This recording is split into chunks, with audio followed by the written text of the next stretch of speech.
It was still dawn. The horizon was barely beginning to brighten. Bare branches rustled quietly along Maple Crest Drive, swaying as the chilly breeze whispered through. Inside her dark crossover, classical radio played faintly, almost enough to lull someone back to sleep. Monica Ellison, 39, sipped from a stainless travel mug with one hand, tightening her coat's belt with the other. She had always started her days earlier than most of her colleagues. Part habit, part necessity, she preferred it that way, avoiding the silent looks, the ones that asked without a sound, "Why are you even in this part of town?" Her black car rolled gently past an empty junction, and a warninged, no noise. Just sudden bursts of red and blue light bouncing in her rearview mirror. She pulled over slowly, deliberately, her hands calm on the wheel, though her gaze sharpened, speeding, light missed. Phone untouched, no reason. Except for one, just her and the officer. The window lowered, letting in a sharp gust. A white officer, maybe early 40s, leaned down in mirrored sunglasses, his stare more evaluation than greeting. "Morning. License and registration, ma'am." She complied, right hand slow and visible. He barely skimmed the documents before speaking again. "So, what brings you to Brookview so early?" Monica tilted her head slightly, polite, calculated. "Heading to work." That wasn't enough for him. "We've seen some odd traffic lately. People don't usually pass through Maple Crest unless there's a reason. You live around here?" She didn't, but she lived nearby and worked at a government office he'd never imagined. Inside her palm, her silver ring turned once, a silent ritual to stay steady. This was the third time this year. Each time, a new excuse. But the cause was never new. She knew how it went. Respond quickly, she's suspicious. Sound irritated, she's confrontational. Say nothing, she's hiding something. "I'm heading to the state building on 17th," she said evenly. He raised an eyebrow. Let his gaze sweep her, top to toe. Someone like her. Working there, she held his stare, calm, unmoving, steel beneath the surface. Then came the question. "Mind if I have a quick look inside your car?" That wasn't curiosity. That was a move that a line crossed before he even knew it. She didn't answer right away. Let silence fill the space. "Mind if I look inside the vehicle?" It wasn't a request. That it was a test. Of fear, of silence, of how far he could go unseen. She turned toward him slowly, measured. "Do you have a lawful reason to search?" Her tone wasn't rude, just clear, firm. She knew the script better than he did. He stiffened, jaw clenched. He hadn't expected fluency in justice. His eyes darted to the back seat, then back to her, searching for a reason not yet invented. "Just a precaution," he muttered. "You know, with the recent hijackings and all that we've been told to be extra cautious." Carjackings. Monica almost laughed. It was always something vague, something just polished enough to sound official, yet hollow enough to vanish under scrutiny. Monica didn't respond. She didn't have to. Tucked subtly beneath her dashboard was a government-issued dashcam, recording from the moment those lights had flashed behind her. She hadn't touched a thing. That was protocol for investigators like her. You don't argue. You don't react. You document the truth exactly as it plays out when no one thinks. They're being watched. Monica worked in the Office of Internal Review, a branch of the bureau tasked with digging into misconduct, especially within law enforcement. Her daily grind involved poring over security footage, flagging gaps in body cams, and chasing down policy violations buried in months of dull reports. She had built entire cases on officers who looked a lot like the man still standing outside her window. Some had been charming. Many were careless, but all of them shared one belief, that nobody was watching, except Monica always was, and this morning was no coincidence. She was headed to a closed-door session at the State Justice Building. The topic? Accountability in suburban policing. She looked up again. The officer remained planted, like her silence had somehow offended him personally. "If you believe I've committed a violation," she said calmly, "I'd be more than willing to contest it through proper channels."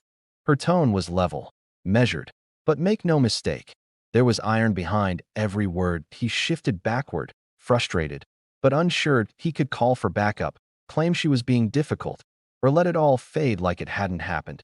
His fingers hovered near his radio. She noticed, logged it, remained still. Then, with deliberate calm, she reached down. no sudden movement, and pressed her thumb against a small button nestled beneath the steering wheel. To NO sound, NO alarm. Just a quiet digital ping, transmitted directly to bureau systems. A timestamp. A location. A silent marker that the moment had passed a threshold. Back at headquarters, someone now knew. Monica stayed motionless, breathing evenly, letting seconds stretch. The coffee beside her had gone cold, untouched since the lights had found her. Her thumb rested near the alert button, not out of panic, but precision. She had learned over time how to measure these moments, when to speak, when to wait, and when to remind someone that she wasn't just another woman. Behind the wheel, she checked the side mirror. The cruiser behind her remained stilled. NO second officer, NO backup. That meant he was still deciding what kind of morning this would become. Her training hadn't included roadside confrontations. Not exactly. But her instincts were finely tuned, sharpened by years of interviews. Over 50 officers suspended for abuse of power. She had memorized the micro-signals, a clenched jaw, the pacing feet, the loaded phrases that came before mistakes. She wasn't afraid of Officer Deanlay. Not really. She was afraid of the pattern he represented, the quiet assumption of power, the reflexive guilt pinned to a skin tone before a single word is spoken, the belief that wearing a badge means never having to explain, at least when no one's there to ask. Deanlay stepped back toward his cruiser, pretending to run her information through the system. But Monica saw it for what it was. An act. Routine theater. He didn't type a thing. That he just sat there, hands idle, performing bureaucracy for invisible eyes. Then, walking back, he tapped the back of her SUV, casually, like claiming a piece of territory. Monica's stare narrowed. That tap, so minor, so meaningless on paper, was everything to someone trained to notice the signs in the halls of the Capitol Annex. She was Agent Ellison, her name stamped on reports that reached national oversight boards. She reviewed ethics codes, approved discipline for officers who crossed lines they weren't supposed to. She had authority, influence. But out here, in Brookview, on a quiet street lined with doubt, she was none of that. She was just black, just alone, just out of place. She recalled a review hearing just weeks ago, where a rookie officer justified a random stop by saying, she didn't look like she belonged. For words, that's all it took. Now, Deanlay reappeared at her window, wearing a grin that barely hid his satisfaction. Well, he said, everything looks fine. But he didn't return her ID. Not yet. Just being careful, with all the stuff happening in the news lately. Monica's voice stayed firm. You pulled me over without reason. That's not caution. That's racial profiling. His posture changed, tense, defensive. Ma'am, I'm just doing my job, trying to keep this area safe.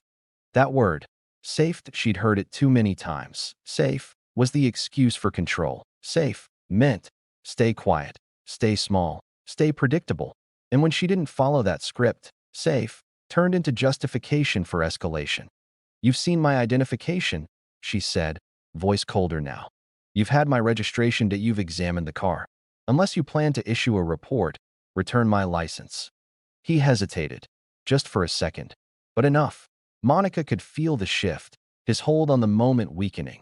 Not all at once, but piece by piece. That's what happens when someone used to control meets someone who understands the rulebook better than they do. Trying to reassert dominance, he glanced into the back seat. What's in the case? He nodded at the black hardshell briefcase beside her work bag. Documents, she replied. Mind if I take a look? He lifted an eyebrow. She answered with silence. But the silence said more than words. This wasn't just about her card, or her tone dot, or her credentials. This was generational, systemic, woven deep. Her father had trained her for this, back when she was barely old enough to drive. Not if it happened. When her brother hadn't been so lucky that a petty stop had turned into an arrest. That arrest had turned into 2 years lost. No college, thousands in legal fees, and a record that never left. What angered her most wasn't the delay to IT, wasn't even the disrespect. IT was the fact that this wasn't random. IT wasn't an outlier. That IT was part of a system, that a pattern that wore different faces but always played out the same. Her silence said more than frustration ever could. Deanlay shifted on his feet. Tried again. And where was it you said you work? I didn't. Another pause. Long, uncomfortable. Then, at last, he handed her license back. All right then, he muttered, no apology. just breath. Drive safe. She took her ID without a word. No smile. No thank you. When she eased the car back onto the road, Monica didn't rush. She moved slowly, with purpose, watching his vehicle shrink behind her in the rearview mirror, because she knew. Men like that always watched. Until they couldn't anymore. 5 minutes later, she turned into the underground garage beneath the state building. The security guard at the entrance looked up, familiar with her face. "Morning, Agent Ellison." "Morning," she replied. As the gate rose, she let her body loosen. Not fully, but enough. Not yet, she whispered to herself. She parked, killed the engine, sat still in the quiet cocoon of her car. Then she picked up her phone, opened the encrypted bureau app tied to internal review. She uploaded the footage. Label: Unjustified Stop Suburban Sector 4B Officer Deanley Brookview PD. She added a note. No legal cause given. Resistance to procedural transparency. Dashcam active entire duration. There was no need for emotion in the file. No outrage. Just the facts. Dated, documented, filed. Truth didn't always shout. Sometimes it just waited, ready to be found. She hadn't planned to report the stop. She rarely did. Encounters like that had a way of fading into the margins. Too small for outrage, too frequent to spark attention. But something in his tone, that smirk, that drive safe, as if he still held control, it lingered. She carried that feeling with her up the elevator, through the ID scan, past reinforced glass and familiar security protocols to in the briefing room. 3 agents were already seated. She joined them, opened her laptop, loaded the footage, timestamp already embedded, linked to her agent ID. The real shift didn't begin with what happened out on the road. It started with what Monica chose to do about it. A T8:06 am. She forwarded the clip to Senior Field Agent Deborah Krause. Message: Surveillance stop. Recommend internal review. Potential pattern indicator. Deborah was seasoned, blunt, and notably white. Her response came in less than 5 minutes. I'll bring this to oversight. Are you okay? Monica typed back, I'm fine, just tired. It was true, but it wasn't the full truth. By midday, the Bureau's internal oversight unit had already been briefed. Not because Monica made noise, not because she raised her voice, but because this stop matched 2 other recent incidents. Same precinct, same street, same profile. Black professionals in government cars, stopped without cause near Maple Crest. None had filed formal reports. All had dash cams running. But Monica's case was different. She was one of theirs, and that changed everything. The second shift came from somewhere far beyond Monica's reach. Deanley had no clue that his casual roadside stop was about to end upon the desk of someone who could override every supervisor he'd ever reported to. At 1:34 p.m., he received a formal contact request from a bureau liaison. They were requesting clarification in a stop involving a federal agent earlier that day. He was given 24 hours to submit a written incident report. At first, he didn't panic. He figured he'd explain it away. Just routine patrol. Simple. Misunderstanding. But then he logged into the bureau portal and saw the timestamp and the license plate and the name. Monica Ellison. A chill ran down his spine. That he remembered where he'd seen that name. She'd been cited in an interdepartmental Mamoon racial profiling response protocol. He paced for 15 minutes before finally sitting to draft the report. He didn't lie. Not exactly. But he skipped the part about asking to search the vehicle without cause. He left out the remark about her being in the wrong neighborhood. He wrote that she'd been calm, somewhat uncooperative, and that due to a recent spike in activity, he'd felt compelled to verify her presence. It was textbook language, just vague enough to sound professional, just careful enough to avoid consequences.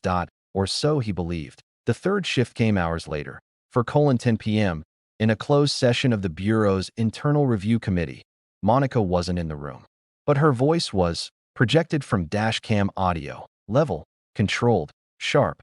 The phrase hit like a pin drop in. Silence. That's not caution, that's profiling. The moment he tapped the trunk, the hesitation when she declined the briefcase request, the silence that followed, they watched it all. Not because it was sensational, but because it wasn't. It was mundane, and that made it worse. They observed the instant where power stopped being automatic and had to answer to presence, to patience, to knowledge. Monica never raised her voice, never flashed her badge. She didn't have to. Her stillness spoke louder. Her silence broke the script. BY5:00 p.m. The board had decided on 3 actions. First, they would audit Officer Deanley's traffic stops from the past 12 months. Second, they'd notify Brookview PD leadership of an upcoming ethics investigation. And third, they'd recommend Monica's footage be included in a new national training module, Bias in Practice, recognizing the invisible patterns. Monica didn't hear about any of this until the following morning. When she arrived at her office, Deborah met her at the door and handed her a sealed folder. Inside, a memo, stamped, confidential, internal action. Her name listed under field contributor. The document outlined the board's formal recommendations and upcoming action steps. At the bottom, in blue ink, a handwritten note. You did the right thing. Quiet counts, too. Monica didn't smile. She didn't feel triumphant. Not exactly. What she felt was weight. Measured, grounded, heavier, maybe, but not alone. She left the folder on her desk, stood up, and walked over to the window. Below, the city moved in quiet rhythms. Crosswalks filled. Buses exhaled at curbs. Cyclists carved thin paths through traffic. Nothing unusual. Nothing worth remembering. But for the first time in a long while, Monica allowed herself to believe, just maybe, that the right kind of silence could shift something. Because it had started with a camera, but it hadn't ended there. 1 week after her footage was submitted, an internal analytics team flagged something. A pattern. Same precinct, same streets, same window of time. The names changed, the excuses shifted, but the targets, they stayed the same. Black drivers, most of them women, pulled over in and around Maple Crest more often than any other sector nearby. None were arrested. None had contraband. Yet every stop had been labeled as preventative. That word had become a disguise, a way to make suspicion sound responsible. Monica watched the data line up on her monitor. IT didn't shout. IT murmured. A quiet, relentless echo of unchecked power wearing a badge. Her case wasn't rare. IT was the norm. And that's what made it dangerous. She forwarded the full report to Deputy Director Ramos with one sentence. This isn't about one stop, it's about culture. 2 days later, Ramos came by in person. He leaned on her doorframe like someone holding too many choices at once. I need you to brief justice. She looked up. You mean? DOJ. He nodded. Not just your incident. All of this. He motioned to the report still glowing on her screen. That's when Monica realized. This wasn't a footnote. This was about to walk, and it was walking fast. The Department of Justice scheduled a private policy review. She wasn't alone at the table. Oversight assigned 2 additional agents. One specialized in behavioral response trends, the other in procedural equity frameworks. They entered a beige conference room with a long wooden table, across from 4 federal attorneys and a civil rights liaison. Monica led the session. She walked them through her footage and 2 others, different officers, different cars, same language. You don't look like you're from here. Just being careful. We've had incidents. She let the silences speak between clips. Then, she pulled up stop records from the precinct, laid over demographic heat maps. The disparity wasn't subtle. IT wasn't a hunch. IT was data. And it was undeniable. One of the attorneys leaned forward. This was never flagged to internal affairs. No formal complaints, Monica said. Most people in those cars, they don't complain. They just want to make it home. The DOJ liaison took notes. N01 spoke for a moment. Then Monica continued. This isn't about a few bad actors. When the meeting ended, the liaison stood, adjusted her notes, and said, We'll be issuing a recommendation, not just for this precinct, but for every suburban department with similar data points. Monica gave a small, NO smile, but something inside her chest unclenched, just a little. That same week, the Bureau's Internal Ethics Board released a formal notice. From now on, any zone flagged for racial disparity would require officer review sessions, partially built in Monica's footage. What had started as one quiet act of self-defense was now part of federal training. Meanwhile, Officer Deanley's file was quietly reopened. 5 previous stops, all dismissed, all archived, were now back under investigation. The man who once smirked at Monica's restraint was now sitting in front of an inquiry panel answering questions she could no longer wave away. But the shift wasn't just policy. IT was deeper. IT was cultural. Monica began receiving emails, private, unsolicited, from agents, dispatchers, even officers, saw the footage, didn't realize how bad it looked until I watched it. You didn't flinch. That meant something. Some were from women. Some from people who'd never been stopped but always suspected how uneven the weight really was. Monica read them all. Replied to a few. She wasn't chasing gratitude. She wanted follow-through. Accountability, not applause. Point one message stayed with her. It came from a black sergeant in a nearby county. My niece drives through Brookview every morning to get to school. That I used to tell her to keep her head down. Now I tell her to keep a dash cam. It's not justice yet, but it's a start. She printed that email and taped it inside her locker. A reminder. That morning was never just about her. It was about the quiet rules that lived inside sidewalks, inside silences, inside the invisible code that made one street feel safe and another feel suspect. It had taken badge, a hidden lens, and a mountain of quiet endurance to prove what so many already knew. And even then, Monica understood. It still wasn't enough. But it was movement. That night, she stood in her bathroom hours after the day had ended, tie loose, jacket still on, the room dim, the hum of the city pressing softly through the window pane. She didn't feel like a hero. Not even close. What she felt was colder, steadier, the moral weight not yet lifted, but finally seen. She replayed the stop in her head again, not out of doubt, but because she knew how easily it could have gone another way. What if she'd spoken too quickly? What if she'd moved the wrong hand? What if her voice had cracked at the wrong second? What if she hadn't been federal? That one stayed with her. Because for every Monica Ellison with an ID badge and camera access, there were thousands more, same skin, same streets, same calm voice who never got to file a report, never saw their footage shape policy, never got the benefit of being believed. Justice, Monica realized, didn't always wear a robe or stand behind a bench. Sometimes, it looked like a report quietly reopened. Sometimes, like a training module emailed to hundreds of inboxes. Sometimes, like a man forced to reconsider a choice he once called routine. But real justice had to go further. It had to be reimagined. It couldn't hang on who had the badge. Or who owned the lens. It had to be woven into the instincts of those who'd sworn to protect. The next morning, Monica arrived at the office early. She wore the same coach had on during the stop. But this time, beneath the collar, was a small lapel pin. Not standard issue. A gift from a fellow agent who'd watched the training clip and said simply, "You reminded me what this job is supposed to mean." She entered the briefing room, sat down, opened the most recent draft off the ethics module. Her own voice narrated the scene. Level, measured, not theatrical, not angry. She didn't perform outrage. She demonstrated clarity, accountability. She pressed play. On screen.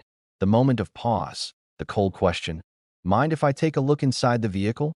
Her voice, steady, followed. "Is there a legal reason for a search?"